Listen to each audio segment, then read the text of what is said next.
Wonky, this way comes. Yeah, by Kate DiCamillo. This is number 6 in our Mercy Watson series. These have been fun, fantastic books, huh, Apollo? Mm-hmm. Some of your favorites at this point in time, anyway. This says, for butter-eating joy, seeking pig, loving readers everywhere, KD.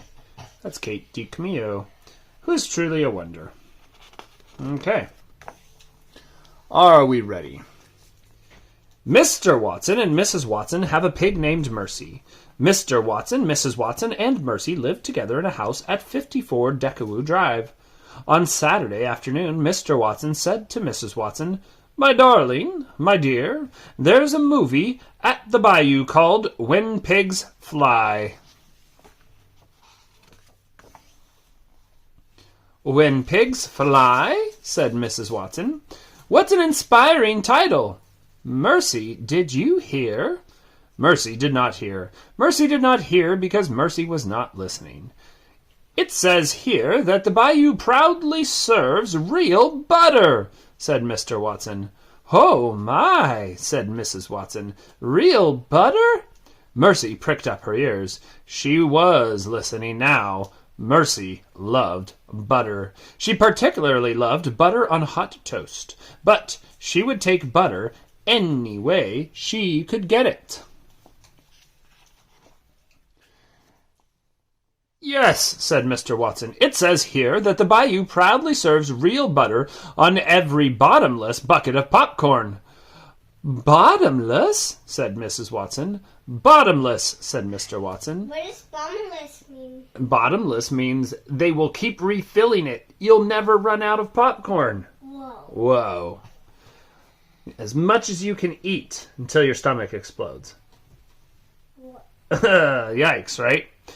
All right. So, which means all you can eat. All you can eat? Said Mrs. Watson. What a delightful concept. Mercy thought that all you can eat was a very delightful concept. Let's go to the movies, said Mr. Watson. Let's, said Mrs. Watson. Oink, said Mercy. Chapter 2. Where are you going? Said Baby Lincoln. We're off to the movies, said Mr. Watson. Oh, said Baby. What movie are you going to see? It is a movie called When Pigs Fly, said Mrs. Watson.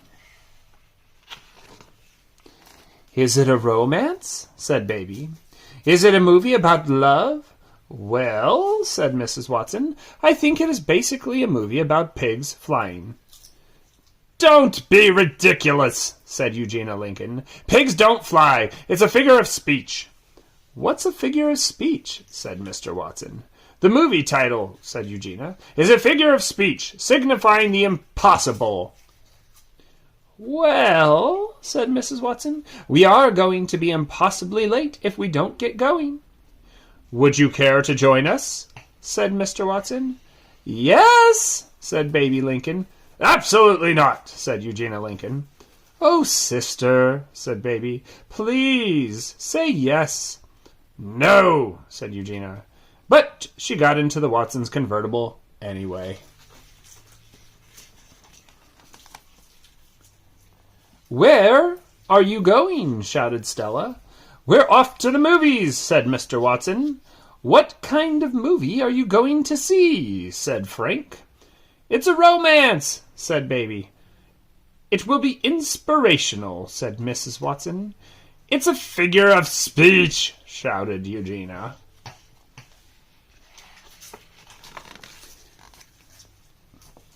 Is it a movie with a happy ending? Said Frank. Oh, it must end happily, said Mrs. Watson. Can we come too? Said Stella. The more the merrier, said Mr. Watson. Let's go, woo-hoo! Chapter 3. Police Officer DiCamillo had a night off. Officer DiCamillo was at the Bayou Drive-In. He was with his wife, Mrs. Officer DiCamillo. They were in the front row. Dun, dun, dun, dun, dun, dun, dun, dun. Isn't that cool? They are at a movie theater that you can drive into, Apollo. What do you think of that? Would you go to something like that? No? Oh, it might be fun. Well, is it nice to have a night off from the relentless duties of keeping the world safe from crime? Officer DiCamillo asked himself. It is nice, he answered himself. It is very nice. Mrs. Officer DiCamillo smiled. Mrs. Officer DiCamillo patted Officer DiCamillo's arm. Animal Control Officer Francine Poulet was at the Bayou Drive-In too. And Animal Control Officer Francine Poulet was with Alfred P. Tompkins. Alfred P. Tompkins and Francine Poulet were on a date. Do you think there will be actual pigs in this movie? Said Francine Poulet. I'm not certain, said Alfred P. Tompkins. As an animal control officer, said Francine Poulet, I have found pigs to be the wiliest clients of all. Really? Said Alfred. Absolutely, said Francine. Although I did catch a pig once. At least, I think I caught a pig. Fascinating, said Alfred P. Tompkins. Simply fascinating. He put his arm around Francine Poulet.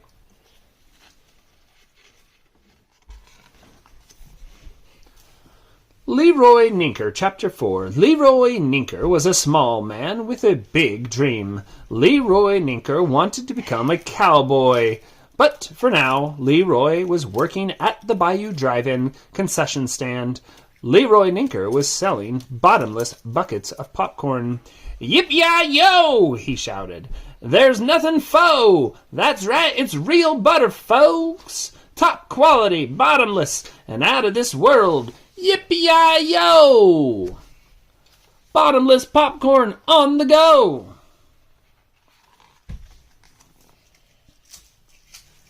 In between pouring butter and popping popcorn, Leroy Ninker worked on his lasso skills. He twirled the lasso. He made the lasso whistle. He lassoed a bottomless bucket of... well, he lassoed a stool. Yip-ya-yo, sang Leroy. There's nothing faux about my skill with the lasso. He's spilling the popcorn. He is. What a mess. Chapter 5. The Watson convertible pulled up to the Bayou ticket window. Help you? Said the ticket seller, Beatrice Leone. We are here to see when pigs fly, said Mr. Watson. Beatrice Leone took her glasses off. She put her glasses back on, and then she blinked. Why do you think she's blinking? Looking at them funny? It's the pig. Yeah, she sees the pig in the car.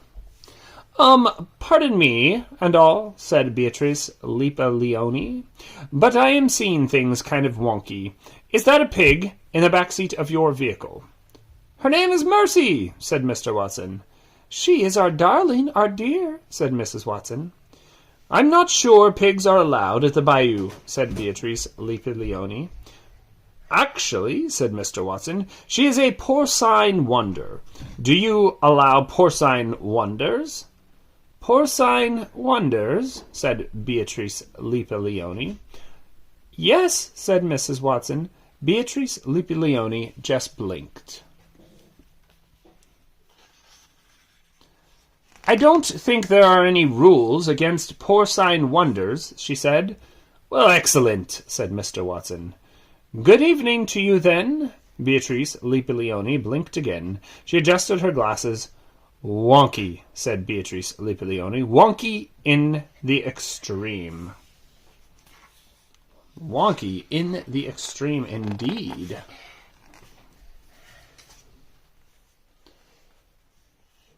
Mercy, Chapter 6. Mercy put her snout up in the air. She sniffed. There was a wonderful smell. There was an incredible smell. The wonderful, incredible smell was everywhere. The wonderful, incredible smell was... what, Apollo? Popcorn. Or butter. Butter. Buttered popcorn. Mr. Watson said, I think it's time for a bottomless bucket.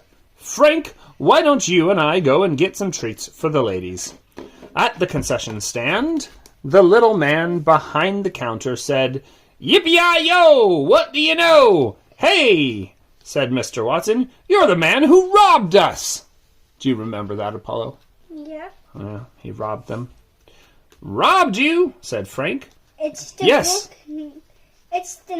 It's number 3. Yeah, where he was the robber, huh? "Robbed you?" said Frank. "Yes," said Mr. Watson. "He tried to take our toaster." "My name is Leroy Ninker," said the little man. "You're a thief," said Frank. "Reformed thief," said Leroy Ninker. "I'm a reformed thief studying to be a cowboy." "Well, good for you, Mr. Ninker," said Mr. Watson. "We would like several bottomless buckets." "Butter on those buckets?" said Leroy. "We would like a great deal of butter on those buckets," said Mr. Watson. "Yippee-yi-yo!" said Leroy. "That's the way to go!" Bah, bah, bah. Chapter 7. The smell of butter was absolutely everywhere. The smell of butter was driving Mercy wild. Where was the butter smell coming from? Mercy thought she would go and investigate. Uh-oh.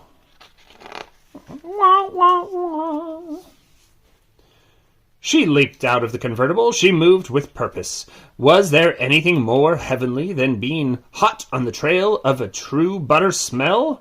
Mercy did not think so. She trotted faster. Mercy Watson was a pig on a mission. Bump, bump, bump, bump, bump, bump, bump, bump, bump, bump, bump, bump. Chapter 8.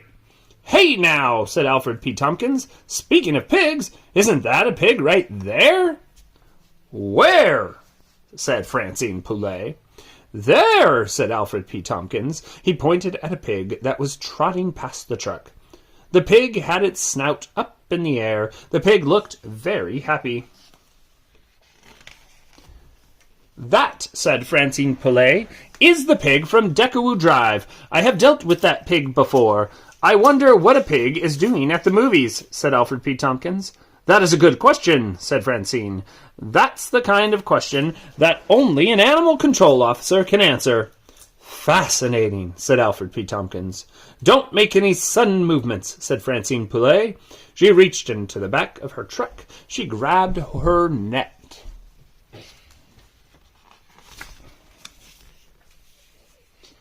"If you want to see an animal control officer in action," said Francine Poulet, "follow me." "Fascinating," said Alfred P. Tompkins. "Simply fascinating. I'm right behind you." Chapter 9.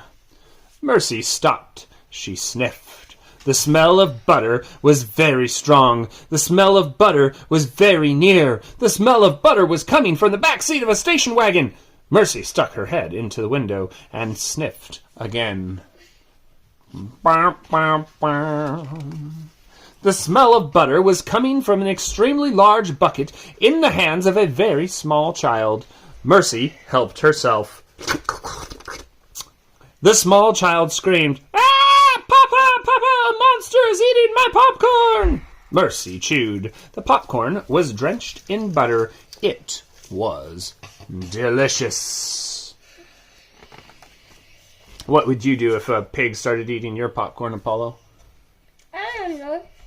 Would you like knock on the pig's head? Would you scream for help? Nope. No? You just let the pig eat your popcorn? No, this is what I know about animals. Animals most consensual fear. Oh, so if you're afraid of the pig, they're just gonna eat your popcorn anyway? Yeah, because you're gonna be mean. Well, let's see what happens. Just ignore them. Oh, I think this guy's not going to ignore him. A man stuck his face in Mercy's snout. "What do you think you're doing?" the man said. What did Mercy think she was doing? She thought she was enjoying a buttery snack. "Get out of there!" shouted the man.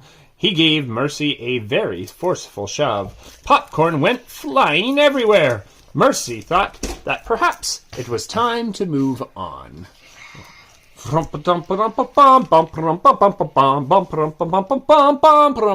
Chapter 10.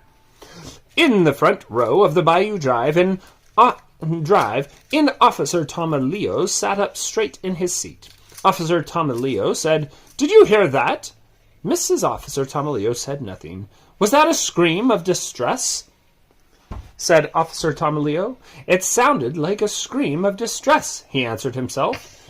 "Is someone in trouble?" Officer DiCamillo asked. Mrs. Officer DiCamillo said nothing. "It is very possible that someone is in trouble," Officer DiCamillo answered himself.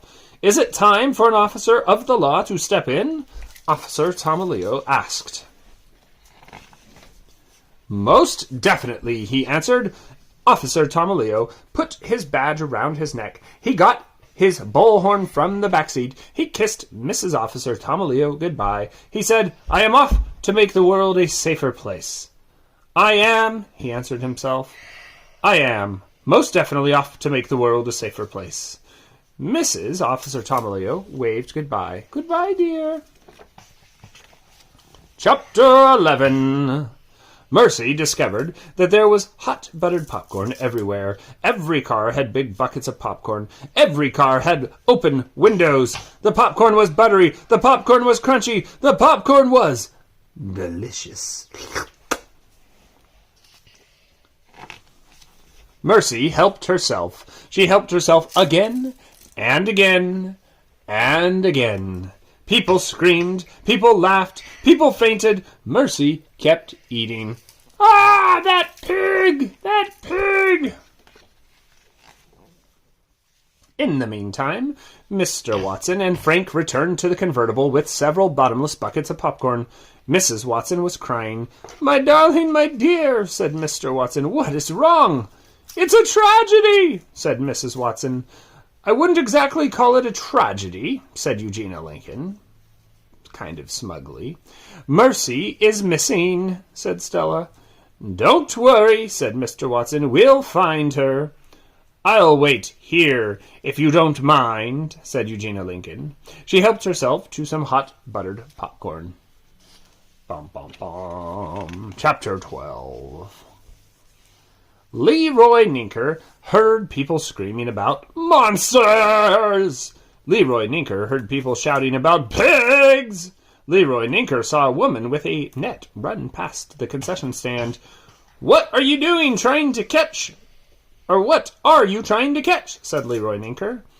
"A pig," said the woman with the net. "A pig," said Leroy Ninker. "That's right," said the woman. "You're not going to catch livestock with a net," said Leroy Ninker. "What you need is a lasso, yippee-yi-yo!"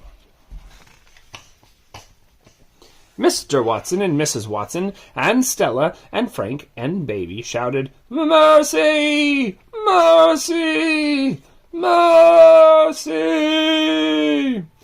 "Should you remain calm?" Officer DiCamillo asked. "You most definitely should remain calm." At the ticket counter, Beatrice Leone took her glasses off and put them back on. "Wonky," said Beatrice Leone. "Wonky in the extreme. Maybe it's some kind of emergency. Maybe I should call for help." Beatrice Leone adjusted her glasses. She picked up the phone. Beatrice Leone dialed the fire department. Bum, bum, bum. Chapter 13. Mercy was having a wonderful time. She had consumed a large amount of buttered popcorn, and now people were chasing after her. Mercy loved a chase. She ran faster. She picked up her heels. It's like this pig is flying. What do you think, Apollo? Yeah? "Gotcha!" shouted Francine Poulet. Francine Poulet netted Officer DiCamillo. "Yip-ya-yo!" shouted Leroy Ninker. He lassoed Francine Poulet. "Fascinating," said Alfred P. Tompkins. "Simply fascinating." They caught everybody except the pig. There was the sound of a siren. There was the flash of lights. A fire truck pulled into the bayou.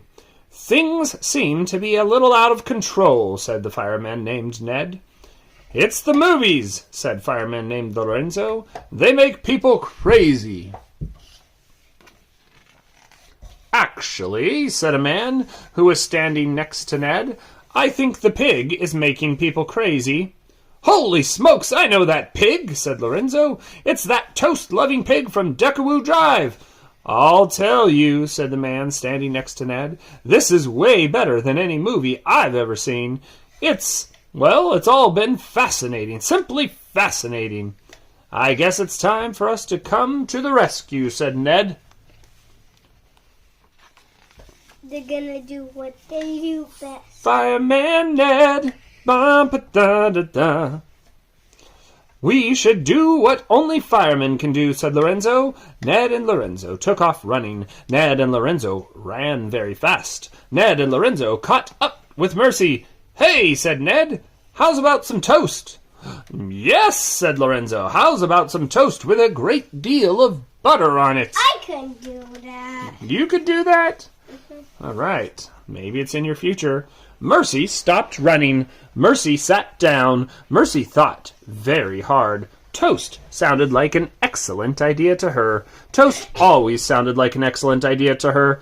Ned sat down next to Mercy. He put his arm around her.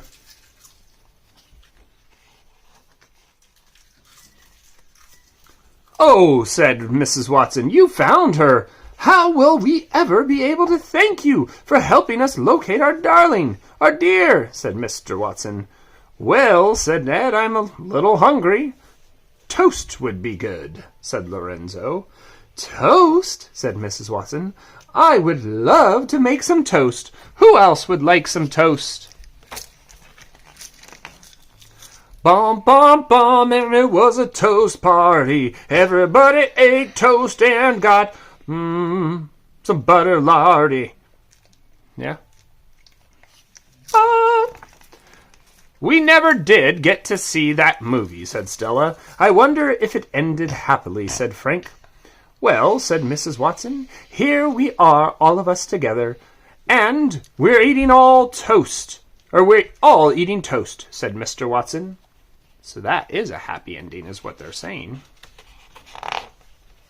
I can't imagine a happier ending than that, said Mrs. Watson. It's the happiest possible ending, said Baby Lincoln. It's almost like a love story. It is a love story, said Mr. Watson, and it's a very inspirational one, said Mrs. Watson. And they hugged Mercy, their pig. A warm trifecta embrace. And the porcine wonder comes to a close. That is the end of this episode of Mercy Watson by Kate DiCamillo. Do you want to say adios to the internet, Apollo? Adios. Adios.